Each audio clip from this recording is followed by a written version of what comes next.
little intro for Miss Madness, if I might say so, huh? A lot I of like it. The air all sorts of shit happening in there. makes you feel badass. So, everybody, to another edition of Laugh, Lend, and Eat Madness, where we go down different rants and raves that Madison has, and we figure out what's going on in her world. But on this episode, she's brought three of her friends on here. They're called the Real Realtors of New Jersey because they're all in New Jersey. I was just given a lesson on New Jersey. There's no such thing, by the way. If I offend anybody, it's their fault, not mine.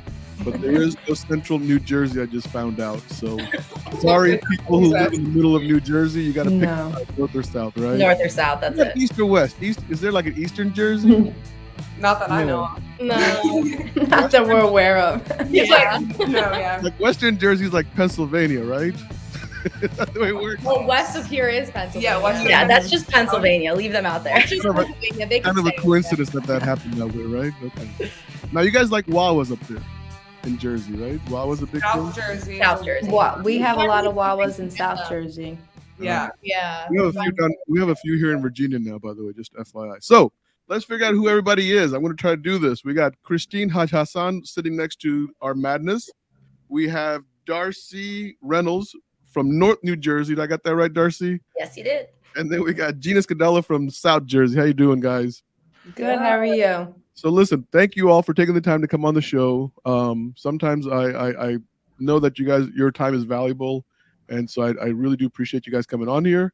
I know Madison was the one who put this together because she wanted to kind of talk about the new generation of real estate agents, mortgage professionals. You know, that's something that her and I have been kind of talking about a lot because Madison, how many years have I been in the business? More than half your life, right? 28. More than that. I started before I was born. Before you were born, I was actually doing loan apps. Wow. So, I know. Wow. I love wow.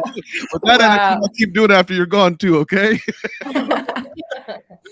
Anyway, so look, we're going to dive into different topics, different things. There's no script, guys. It's just conversations, and we'll just banter around our way. I want to kick this thing off with something kind of easy, but not really, because it is an open-end thing. And that's the use of social media in real estate and mortgages nowadays, right? Because it just seems like without social media, you're dead in the water. Darcy, kick me off here, man. What do you think about your use of social media?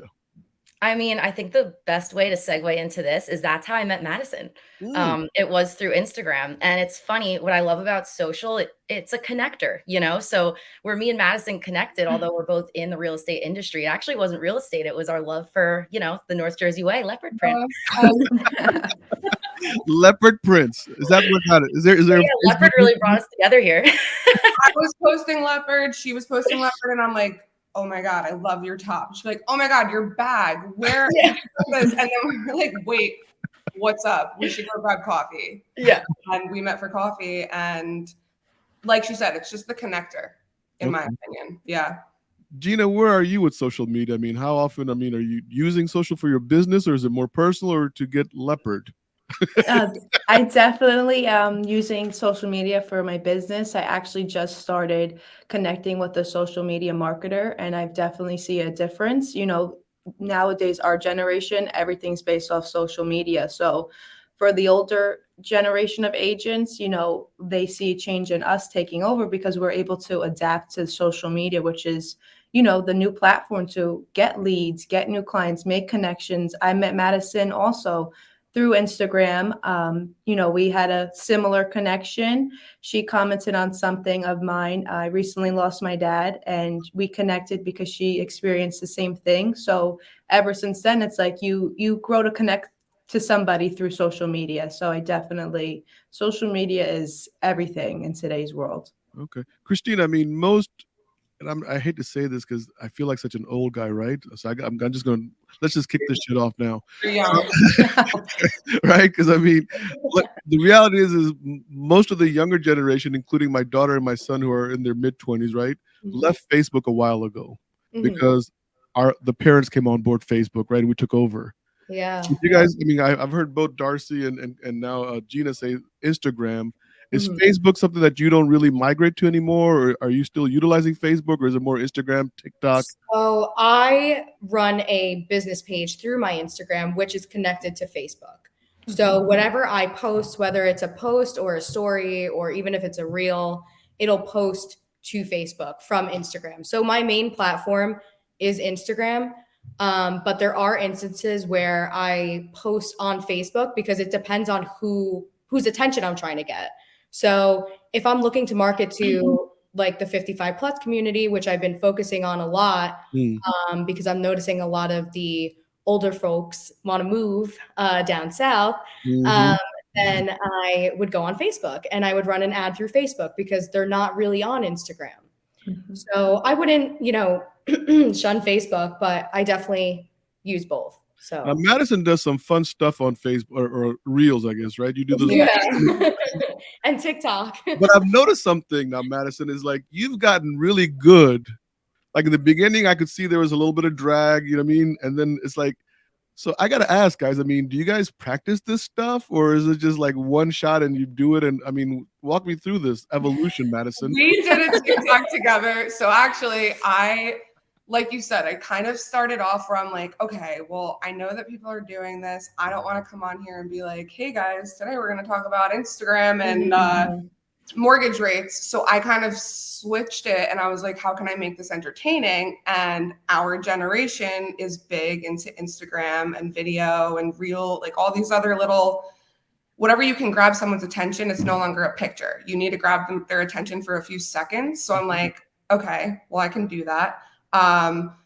But I introduced Christina, so I went to an open house with her and I was like, we have to record a TikTok. Like I already had all the saved sound drafts like that I wanted to use. She had hundreds. Like she must have been up so late at night just listening to stuff on TikTok and saving them because that's the best. Like, all right, which one do you want? I'm like, use? which one? This is my idea for this sound. This is my idea for this sound. And this is my idea for this sound. And maybe we can put at the end of this the video that we ended up doing. But we talked about cockroaches in her open house. People like lost their shit. Like it was really like, I can't explain how many people reached out to both of us.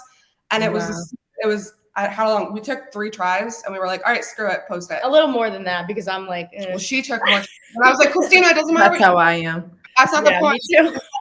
And that's where I think I got over it, where it's like the perfection. Like I'm no longer aiming for perfection or like looking flawless. Like I want people to just understand that I'm doing this as I'm walking in the office, at the store. So that's kind of where I. So who's using TikTok more than? Is it just you, Madison? No one else raised their hand. No.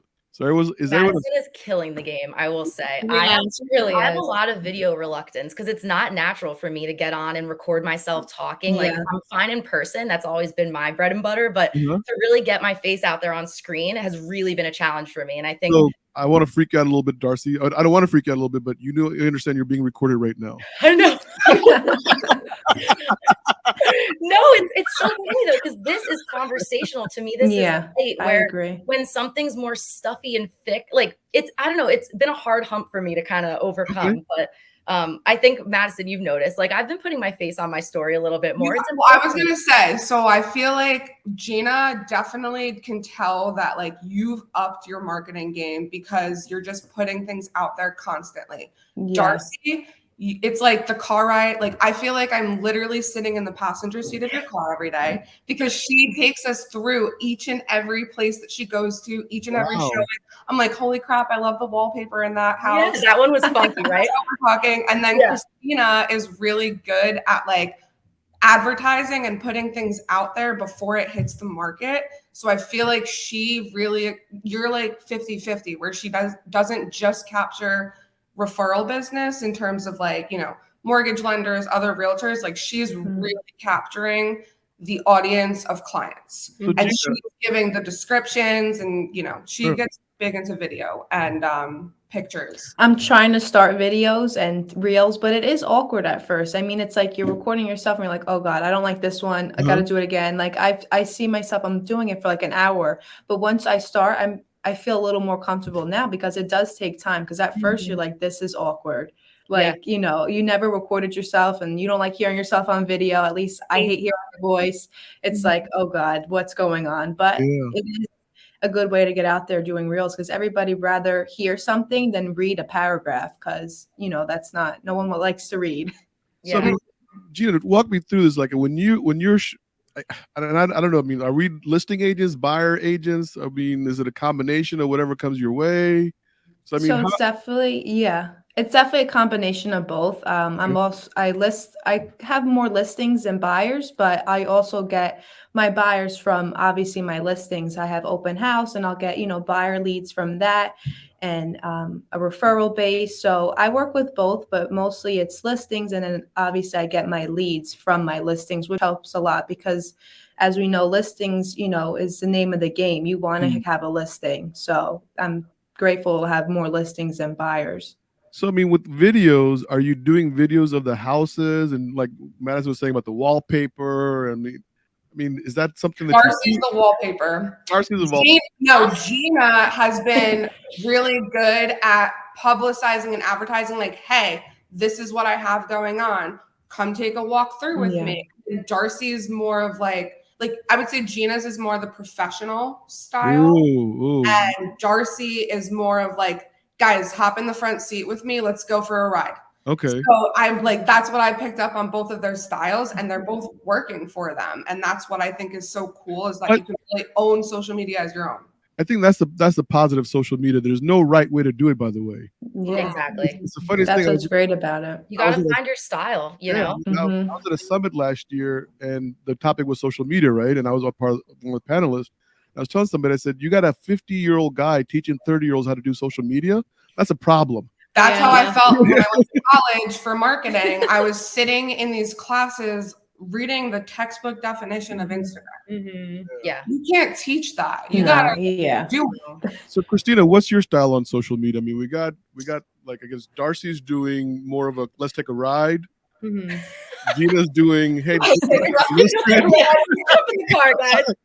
you know what it is? It's so challenging, and I'm sure we all can attest to this as an agent. Like every day is vastly different, and it's very hard to sit and put time aside to just create and curate content. So with someone like me, I'm constantly on the road. I'm constantly showing. I'm constantly having these face-to-face interactions. So to keep me relevant on social, I incorporate that into my style. So something funny Madison mentioned, I got to touch on that wallpaper because I've gotten a lot of feedback on it. I really want to buy the house. I'm not joking. She's got the coolest 70s style. Like, go into it. No, it was wild. So it's definitely a flip. It's a rehab for sure. It's a multifamily. I actually just placed an offer on it before this call. So fingers crossed there. But the first unit needs to be completely gutted, in my opinion. But it's all like straight out of the 60s. Like it looks like it was a love shack, truly. Like every wall is this funky, like pop art floral. And so what do? I share that with, and that's how my Instagram has really built such a following. It's like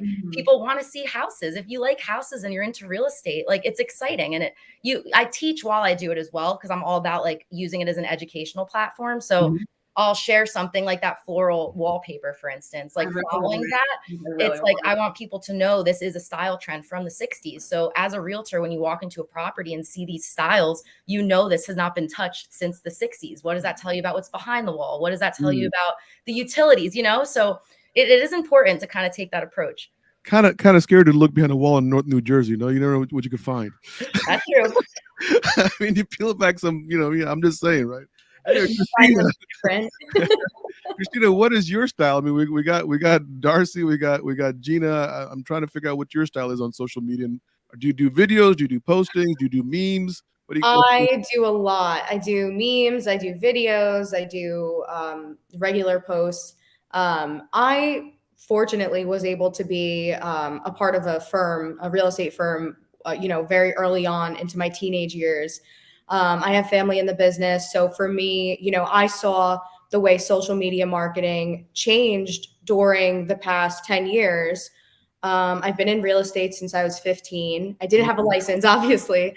But as soon as I turned 17, I graduated high school. I took the class. And then when I was 18, I ended up getting my license. So I was able to see kind of how social media changed over, the past 10 years. However, the way I do things now is completely different than, a lot of the older agents. I kind of do a mix. I don't think there's, like Madison was saying before, I don't think there's a right way to do social media. You kind of just wing it. You have the photographer though, that does the really good staging. Oh, so no. So I use a platform called Box Brownie. Okay. So I'm able to stage my vacant listings. So I get a lot of action on Instagram from those. So many people think it's real. It's so funny. It's like it looks literally like yeah, it's crazy. like I had Really? someone ask me, like, where'd you get that couch from? I'm like, that's fake. Really? Right, so it's all virtual staging. It is a picture from Google that was put into this room. No, but I do get, I work with a lot of investors. So I am an investor myself. So depending on the property, I'm able to virtually stage them. Sometimes I stage them with real furniture, but I get a lot of attention from those types of posts. And then obviously, like, I'll post like polls. So like I'll do like, which granite looks better, which quartz countertop looks better. Let's pick a floor together. So I like engage the audience that I have on Instagram and Facebook through that also. Okay. All right. So let's take a pivot here, guys. I know we covered social media. We probably didn't get all of it, right? I'm sure we could do an entire episode just on that, right? But I don't want to spend the entire episode because look, the market is changing, right? Everyone's kind of hearing that, right? I don't know what's going on in the jerseys, right? In the jersey market, but definitely high price money. It's high price, but there is a slowdown occurring. Feels like, and I'm hearing just kind of like this murmur that there's more listings popping up all of a sudden, a little bit more inventory, houses sitting on the market for 2 weeks, 3 weeks without getting a contract. So is that? I mean, since you guys are new in the market, I don't know how. I mean, I guess Christina, you've been in since you were 15. So I mean, that's what, 4 years? I don't know. I'm just kidding. I've been licensed for 5 years. All right, good to know you're licensed. But anyway, so, I mean, we didn't just hire an illegal. Right. I just started yesterday. She's actually an actress. We paid her to be on right. That's awesome. But I mean, if this is your first rodeo of a slowdown, is this like a scary moment in your career? Is it like, or is it okay with you guys to get that breather? I mean, walk me through this, Gina. I feel like I do see I've only started, it's been a full first year just last week. Obviously when I started the market, thank you. Obviously,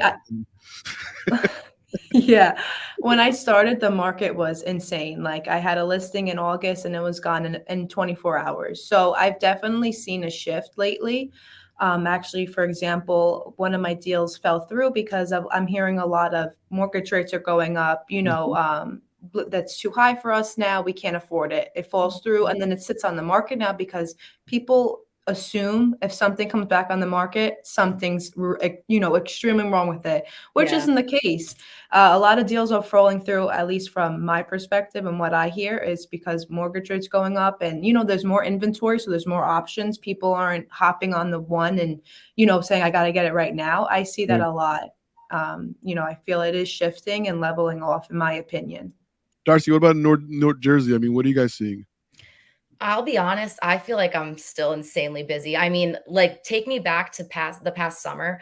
I feel like it was definitely much more of a wild market. Like we're talking, if you were to accompany, like say you were representing someone on the buy side and you had a day full of appointments and then you threw an open house in the mix, right? People were waiting. I mean, we're talking stretching out blocks and blocks just to get into a property for an open house. Like, so I feel like for a lot of people that are newer to being a realtor, that's kind of the market that we got introduced to. And it was really crazy. It was wild, but I mean, I don't feel like business has slowed down. I do agree. I feel like I agree with what Gina's saying regarding, I guess, the mortgage side of things, because we are coming up from an all-time low mortgage rate. So although, it's still, in my opinion, I wouldn't say it's super high, but comparatively speaking, if you're looking back in fall and you're looking now, mortgage rates have gone up. And so people need to look at their purchase, from a financial perspective a little bit differently. So I definitely see that panning out. I mean, there was this rule. I don't know if it still works today, but it's like as the rate goes up, like 1% equals like a 10% reduction in what the borrower qualifies for.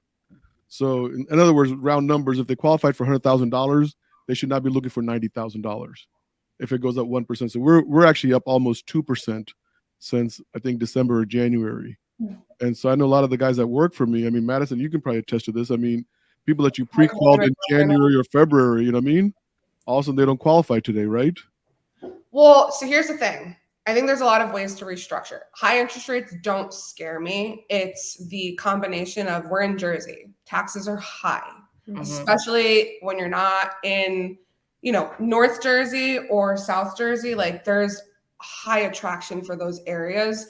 Everyone wants to go down the shore. We call it down the shore because you're going down south. So everyone wants to go down the shore. They want to own a second summer home. They want to retire down the shore. And then up north, everyone's trying to be as close to the city as possible. But now the prices of North Jersey are matching or mimicking what it's like in New York. And then you have all these outskirts of towns that are, I keep hearing, up and coming neighborhood. Like, what the hell does that mean? Like, you're going to buy something that's like in a piece of shit area and then be there and hope that in 20 years it up and comes. Like, so my whole thing with the rates being higher is finding a good lender that is able to take that, and what else can we do on the back end beyond the interest rate that we have no control over, to help the client feel as though they're not being shorted the lifestyle that they want. Because if you're qualified or pre-approved for 500,000, and now we're telling you, even if we're taking just Fobby's 1% rule, now all of a sudden you're telling me that I have to afford something that's like way less and probably not going to be not include what I want. And now I'm going to overpay for it because everyone's still overbidding. And then so I think it's a combination of just really finding out what the client wants and curating it so that you're not shorting them on their dream home, but how can we finance this differently? Maybe, my whole new motto is, oh shoot, now I forgot my motto. That's your new motto. Oh shoot. Nothing liked it that much. It's bring it on, Madison. guys, where's my phone? It's something about not denying. Shit.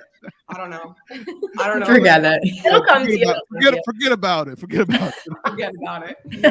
Christina, let me ask you a question. Madison did raise a really interesting point. How do you realtors come up with these adjectives like up and coming new town and kind of make it sound like uplifting, like you really want to live in this 1960s love shack? Trust me. There's nothing behind the wall to see here. Move along. You know what I mean?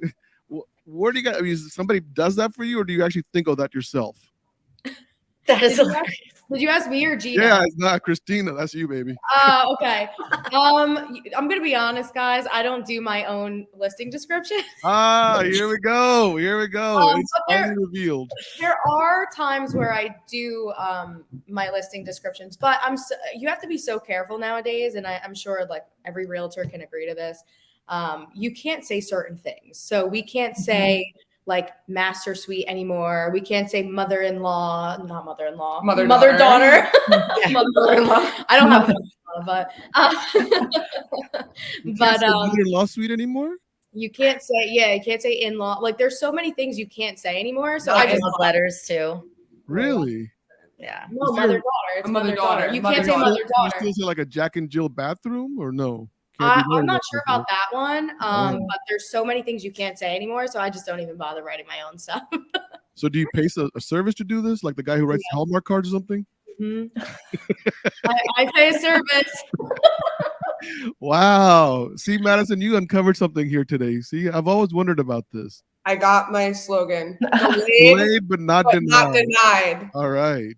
I gotta remember that, because if I'm gonna own that, you gotta hashtag that, like hashtag DBND. Well, I saw it. So I heard it on another podcast the other day. I was like, I really like that, because you've been talking about another podcast. My old motto used to be, it's not a no, it's a not right now. So I feel like with this whole we're not denying you, it's just a delay. And usually it's like, everything happens for a reason. It's not because we don't want to give you a house right now, but maybe there's something that you could do for yourself that would help your situation, so that you can combat whatever's happening in the industry or in the market. That's like a great approach as a mortgage lender as well, Madison, because it's a lot of times people just don't know what they don't know. And it's you. They're afraid to talk to me because they think everyone's afraid of rejection. Everyone, like, there's not one person that I could sit here and, say like, oh yeah, I love rejection. Rejection excites me. Like, no, it's a really scary feeling to put yourself out there and be vulnerable. So what I'm trying to help a lot of people, especially first-time home buyers, is, hey, I'm not adding a mortgage to your credit. You know, we're pulling credit, but everyone's like, oh, what's it going to do to my credit? What are you saving your credit for? Let's see where you're at. Let's analyze your finances. Let's get an idea of what you can afford right now based on the market. And then let's get a game plan going of, here's what I could do in the next 3 to 6 to 9 months that will all of a sudden help me afford more, but not only just afford more, it'll help me be in a better overall financial picture. I'll give you one example. I have a client that's closing this week. It was an FHA client. He had, you know, not the greatest credit, and I was able to boost his credit by 60 points and get him conventional right at the last week of closing. Wow, 60 points. He's looking at me like I'm the freaking mortgage magician. And I'm like, no, it was just a matter of, you know, restructuring your finances. And Magic Madison. Wow, that's a new name. Yeah. I like that. So, Magic Madness. Magic Madness. Ooh, that's better. I like that. I like that. Darcy, what's the craziest borrower you've seen in your career so far? Like some crazy ass borrower, you're like, I wish I never met that guy or girl before. A crazy borrower? Yeah. Borrower or client? Client. I mean, I was gonna say I can't talk about borrower. You'll get steam coming out of my ears. Right? People don't realize, like, I always explain a real estate transaction to like a first-time buyer, for example. It's almost like a relay race where you're holding a baton and at different stages you pass it off. So you need to have a really strong team where, you know, you need to have a good realtor. You need to have a good attorney. You need to have a good lender. You need to know your home inspector. Like, so I think that there's a lot to be said about that when you talk about, you know, if you're going to ask who's the best lender or, you know, some lending stories. I love working with partners that I've done business with and I'm familiar with, just because Madison knows, like, you get a style with them, you get a groove, and you trust them, and you can do great business with them too. So, like, I had a borrow years ago. I'll never forget this as long as I live. Literally, the Mercedes dealer calls me and says, "Hey, Fob, we have a mutual borrower or client, and could you please fax me his tax returns?" By the way, fax and tax returns, right? So fax me their tax returns. I go, "What are you talking about?" He goes, "Yeah, the guy's here to buy a Mercedes, and he said you have his tax returns for 2 years." I said, "But he hasn't closed on his loan yet. He can't buy a Mercedes with an $800 car payment." Well, you bring up a good point. Talk about, I have stories. I could write a novel. I'm sure we all could, but someone I was about to close with accidentally financed an air fryer on Amazon the week prior or 2 weeks. Air fryer? An air fryer. Accidental. Yeah, it's like crazy stuff. What's like the repayment plan on that? Like, it's like $5. That's what I'm saying. It's like, it's little stuff and little nuances you would never even imagine that we've dealt with or gone through. You can't make this. So Gina, I mean, you just celebrated a year a week ago, right? So in recognition of your 1 year, I mean, craziest client you've had so far.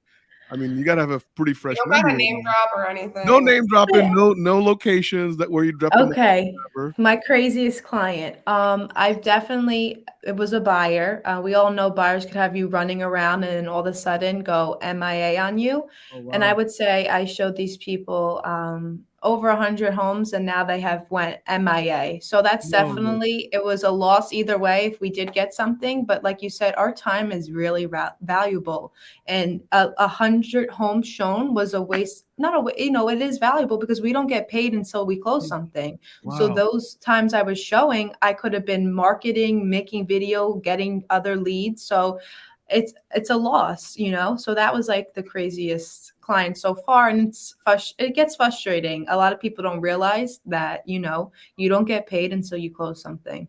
Christina, are you putting people in your car still, or you do virtual showings? Madison knows. I have to be careful what I say.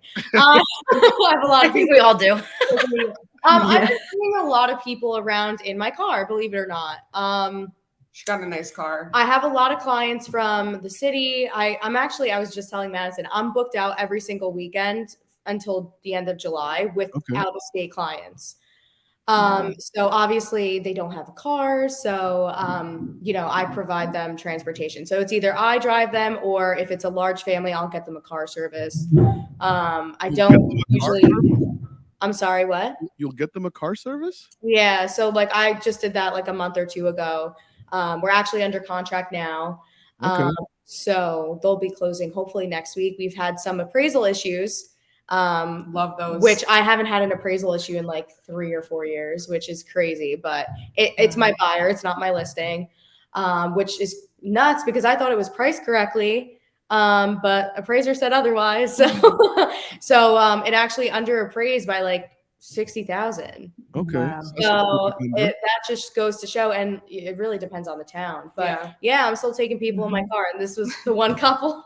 So I mean, with the price of gas and everything, guys, I mean, you know, I don't know what it is in Jersey. We're almost up to $5 here in DC, right? You want to hear a crazy thing about gas? They're trying to pass a law right now that, you know, Jersey, we don't pump our own gas, right, Fobby? Yeah. Service. So they're trying to pass a law right now that we're going to have to start pumping our own gas. And they think that that's going to bring down the price of gas. And everyone's like, no, gas is expensive across the United States. This is a lot. Like, they're just saying this so that you basically sign the petition. And all of a sudden, we're going to be pumping our own gas, and it's going to be the same cost. Someone's going to have to make a YouTube video. Yeah, because I have no idea.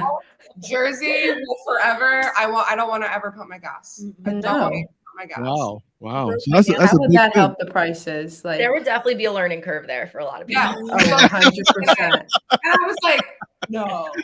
Because you got to know like which side to pull up on, right? Like if your gas thing's on the left or the right, and if you got a rental car, like I get a lot of times, I pull up, I'm like, shit. So on the other side, I got to get back in and turn it back around. You know, I mean, that's the least of our concerns. How right? Press the thing. Like we're we walk around to the other side and be like, no, don't move your car. We'll just walk. Or they go like this, making you turn around. I hate that.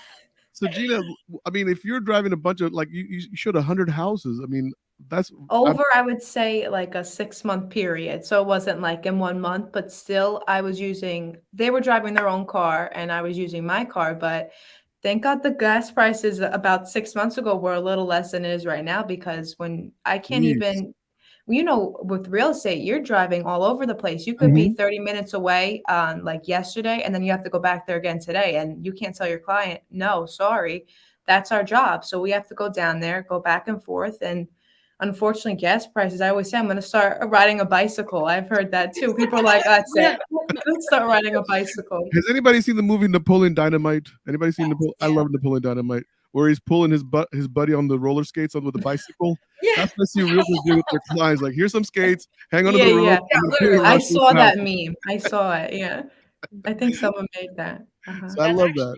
I'm actually curious. So I'm on a team as an agent. You could either be a solo agent or you could be on a team. So I really leverage my team a lot when it comes to showings. And I'm curious with Gina and Christina, like, are you guys solo or are you working on a team? So I did have a team, but I switched kind of like platforms with my company on like what I wanted to do. So right now I'm looking for a new assistant. I did have a buyer's agent. It didn't work out. So right now I'm kind of just, you know, if I get a lead and I know I can't handle it, I call another agent in my office who I know is less busy or could really use, you know, the experience, and I give them the lead and I offer them, you know, I ask for a referral, of course, but you know, it's just, there's a lot to handle, especially when, you know, as you get like more experience, I guess, you start signing up for like platforms where you receive leads and you're paying for them. So I'd hate to see those go to waste. So I really just leverage the people in my office. And everyone kind of does the same. We only have like one large team in my office. So, you know, I just leverage everyone in my office. I'm like, here's a lead, go take it, run with it, talk to you later. Like we have a phone call at 3:00 with a lead that I actually gave to someone in my office. Yeah. I called her. I was like, hey, can you do this? And she was like, I have someone better. So yeah, that's how. What's the benefit of working on a team, Christina? Well, I was the team leader, so I never worked on a team. I always was solo, or you kind of built your own team around you. I did. I don't have a team anymore. I'm looking to grow it again.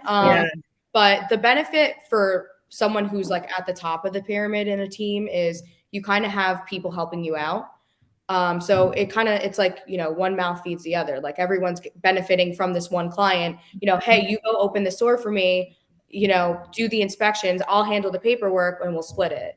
Like that's, I guess, like kind of like what a team is. But I would never know like how it is to be on a team because I was never on a team. I ran a team. Got it. So Darcy, I mean, you're on a team, right? Yeah, I could definitely speak to that. So a little background on me, like I've been in real estate for around 5 years prior to this. Madison knows this story actually. I I was love working this in part. Manhattan for a commercial real estate firm.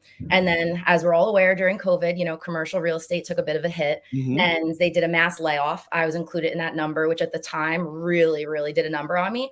Looking back, complete blessing in disguise because it really allowed me to pivot over to residential, which is something, truth be told, like coming from corporate, I don't think it's something I would have really had the courage to do.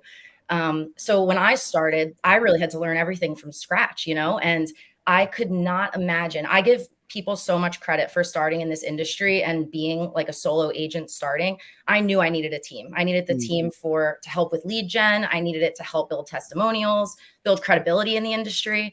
So I know we can't talk numbers here, but I can attest if it wasn't for being on my team, which is Streamline Properties on Market, run by Jonathan Green, like I really just could not imagine, scaling the way that I was able to.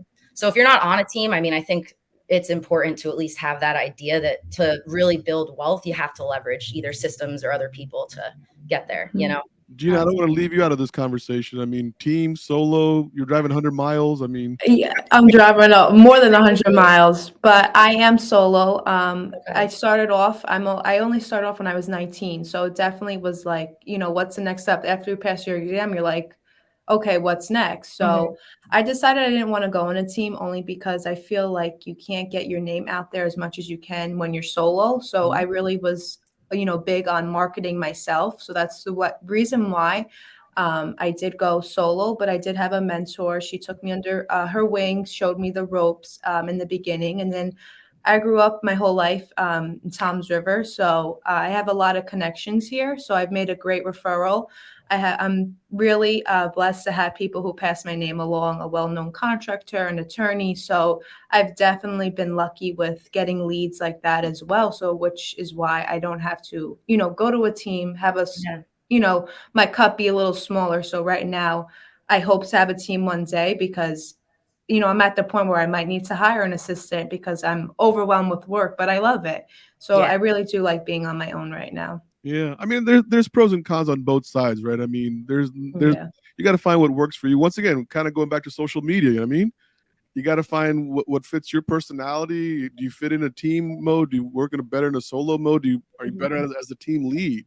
Because I can, I'll flip it on the mortgage side. I mean, Madison, you're part of a team, right? Or am I wrong or right? Yes. So we're all independent, but we are a very tight-knit branch. So it's me, and then we have 4 other producing loan officers. We just hired a promoter, is his official job title. Promoter. He's actually, yes, we're like, what are you going to go to the clubs for us? Like the bottles with the legs on service. But so he wants to take the track of being a loan officer, but he's still kind of prepping for his test and transitioning out of his other sales job. So what he's doing for us, which I think I'm excited, it's going to be super helpful. It's kind of in the works right now, but he's going to be calling all of our past clients for us, because what I have a really difficult time with is balancing new business that, like I have 3 calls for pre-approvals today, but then I have, a whole task list of things that I'm working on for conditions for clients that are closing in May. Then I have clients who I'm supposed to reach out to that wanted to wait, and I'm like, don't wait any longer. So I'm trying to stay on top of all this like new, old, and current business. So he's essentially going to take our old business for us or anything that we've closed and do like a happy anniversary, 1 year in the house. He's like a human CRM. Yeah. It's like a real life CRM. Hold on, let me get this straight. So we've gone from an automated CRM to a human CRM. And we have the automated CRM, but where I feel like it loses is like kind of what we were talking about with social media. Like, I don't want like a cold call from someone in Annie Mac corporate. I want to hear from someone that's like working directly in our branch. And one thing that I'll say with me that's very different than I think realtors, I only worked remotely during COVID for March, like middle, like when everyone had to leave their office in March, April, and I was back right after Memorial Day weekend. So for me, like being in the office and having our whole like close-knit group in the office is extremely beneficial for me, especially because just like, you know, besides Christina, like we're all newer in the industry in terms of like residential. So I think it was really important for me to also have that mentorship similar to a team, but we are considered independent. But as you know, too, I was a loan partner for 2 years prior to just going out on my own. So I was working directly under 2 other lenders, similar to a mentor, just so that I didn't feel like, okay, pass your test, have fun, no sales experience, like no idea what I'm doing. So yeah, I think it's important for everyone to find their style and what works best for them, especially because we're all self-employed. Yeah. Guys, we're kind of getting to the end of the show here. We got about 10 more minutes if we can pull it off, right? But quick question. I mean, there's a certain amount of anxiety that I've heard from realtors when they do an open house. Now, obviously, we haven't experienced that yet because, like I think Darcy was talking about how crazy the lines were, right? But I mean, is there like this anxiety that when you guys are putting in a contract, like your buyer's going to get it or not get it? Like I'm sure that. Yeah, I think I could kind of answer that. Like when I think what separates, because like we keep talking about, whether it's social, how we run our business, everyone has different styles. Love letters used to be a really big thing, right, in the industry, where if a buyer wanted to purchase a property, they would write this really cute letter, put pictures in it, really try to pull the emotional heartstrings of the seller. So a lot of times we can't do that anymore because of biases or going back to that whole ethical discussion. So I think what I've done that kind of helps me stand out when it comes to offer placing is I always call the listing agent. Like every single listing agent I've ever, or any house I've ever offered on, like I try to build that co-agent relationship on day one, which we all know in long-term helps you tremendously in the industry. I also structure my offers in a way that the first paragraph very lightly kind of pulls in like all those, you know, the heartstring tugging a little bit, personalizing it to my clients in a way though that couldn't jeopardize, you know, them possibly winning the property. Through taking that approach, I feel like I've won offers, not even being like the highest bid, if that makes sense, just because of the way that my offer was presented. So I think that that's something that's helped me, at least in that stage of the game. Yeah, no, I mean, I think everything helps, but I mean, Gina, I mean, when you're putting in these offers, I mean, I heard, I mean, and obviously I'm not on the agent side, right? But I mean, you guys were putting in offers and they were getting turned down because somebody else was putting, instead of 20% down, someone else is offering 50% down. Somebody's doing cash deals, somebody's doing no inspections. I mean, how was that during that crazy moment? It definitely is discouraging too for clients if we do run into a scenario like this, which is normal in today's market. You run into cash buyers, you run into someone bidding $50,000 over, waiving appraisal. So, you know, we can only put so much for our clients. Like, you know, she was saying, I'm going to piggyback off that. Like you have to word it in a, you know, a way that's going to fit their needs, but also help them win this bid. Although they might not be the highest, you have to put that verbiage in there to, you know, have them go towards your client. And actually still in South Jersey over here, a lot of sellers still allow sometimes love letters. So actually my latest buyer, we had some luck with that. You know, they introduced themselves, you know, just thank you for allowing us to see your home and just to give a little background of them. Nothing like, you know, a pity story that we lost deals or whatever, like, you know, just a little introduction and thank you for, you know, showing your home. And that definitely helped us with this one. So they got their offer accepted. So it was great. Christina, on the listing side, I mean, when you get all these contracts or when you were getting all, I don't know where it is today, right? But when you get like a gazillion contracts and offers on one property, how are you going to tell the buyer, your client, like, hey, this is the best contract to go with? So it really depends on the area. So I'm noticing I've been getting a lot of new listings actually in all different counties up north. But basically when I can tell you, like I had a listing last year. I had 37 offers on this house. Jesus. One of them was 125,000 over. They waived appraisal. I'm trying to think of what else they did. They waived a lot of things. Any baked goods? I'm always big on baked goods. If they give like no. But I did have an offer last year where they offered to buy us pizza at the closing. There you go. Now we got a winner. We got a winner. Well, we actually did accept that one, but that's not the one that went 120. But anyway, so getting back to about that's why the show's called Laugh, Lend, and Eat. Yeah, right. No, it is. Laugh, lend, and eat, and madness. And madness. Yeah. Yeah. But anyway, getting back to my story, we actually didn't end up accepting that offer because it just, like Gina was saying, the way you present your offers is so important. Like if you don't call me, you don't make an appointment to see the house. You're just making an offer sight unseen. I don't want that offer because what if your client, I'm telling my client, oh my gosh, this is the best offer. We're going to take it. But they've never seen the house. The listing agent, the buyer's agent never called me. There's no communication. She just writes, please see attached. He or she writes, please see attached offer for, subject property. No. So we actually accepted something that was $60,000 less. Wow. And I got a call from the previous buyer's agent who presented me an offer that was $100K over. And she said, Christina, we actually ended up going to see the house and my clients didn't even like it anyway. Unreal. So you were right. So it really just, it depends on every situation on how I present my offers, but the highest offer isn't always the best offer. But I mean, your borrowers or your buyers or sellers got to be saying, Christina, I want the highest price for my house. Well, make appraisal. I'm just saying. Make appraisal and show me those proof of funds, and then we'll think about it. But most of the time, you're not even getting proof of funds with, your appraisal gaps or appraisal waivers, and that's something I actually require in the listing, in my listing on the NJMLS or Garden State MLS. I always say, if you're going to be including an appraisal waiver, I want to see, or an appraisal gap even, I want to see proof of funds because you're going to get halfway through the deal. You think you're accepting something that's 50K over or whatever it is. You're going to get halfway through the deal. The appraiser comes in. What if it appraises for list price? Well, now where's the buyer's money? Yeah. So I don't always think the highest offer is the best offer.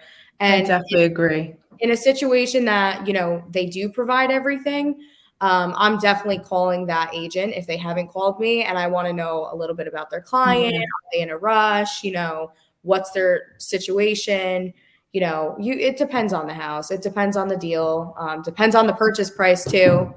I'm noticing a lot in like anywhere from like 800 above, you're getting a lot of lease backs, which I haven't seen in a while, especially in last year's market. It was like unheard of. Like no one wanted to lease back. You had to be out of your place in 45 days or you're not getting that deal. So like I said, it really just depends on which market we're talking about, but that is interesting though. Because you guys have got this down to, I'm just thinking in my head, like 37 offers. If I saw 37 offers on one of my properties. I printed them out. I printed them all out. Laid it out on the table. I did. Oh my God. I have them like everywhere. You got to, guys, help me out. You got to present every offer to your client, right? Correct. Yeah, forget these 10 on the bottom. I'm just going to show 27 of them. Sometimes we have to have our clients acknowledge them and sign them with timestamps and send it back to the buyer's agent. That's how competitive it was last year, and actually sometimes this year too. Yeah. Yes. To me, I know I got this one deal right now where one of my loan officers is doing where the house is not going to be ready till August or September, and the builder wants a commitment letter today or last week, right? I'm like, you understand the commitment letter is going to expire by the time this house is ready. Yeah. If they screw up their credit, if they get laid off, there's no commitment to lend now. But they're like, no, we're not going to build a house till we have a commitment letter from your company. Wow. It's insane, man. It's like insanity at its highest level. So, guys, we are wrapping it up. It is 48 minutes. John, I don't know if you're still there. I want to thank you guys for taking the time out to be on Laugh, Lend, and Eat with Madness. She got her leopard skin. Jersey represent. I got today. Yeah, I don't know what happened to Gina. She got a little excited to run away real quick. I'm right here. Anyway, once again, thank you all for being on the show. I wish you guys much success in this industry. Thank I know you. It's been awesome for me. Thank you. And let's get out of here, JP. Get me out. We hope you enjoyed this edition of Laugh, Lend, and Eat, the podcast. You can now enjoy Fobby's article, Laugh, Lend, and Eat, featured in the Vision magazine. Please be sure to subscribe to our YouTube channel, where each month we are giving away some swag for our lucky listener to show off. Thank you to our sponsors for their continued support, First Option Mortgage and One Good One Recruiting. And remember, you have to be something, so be kind.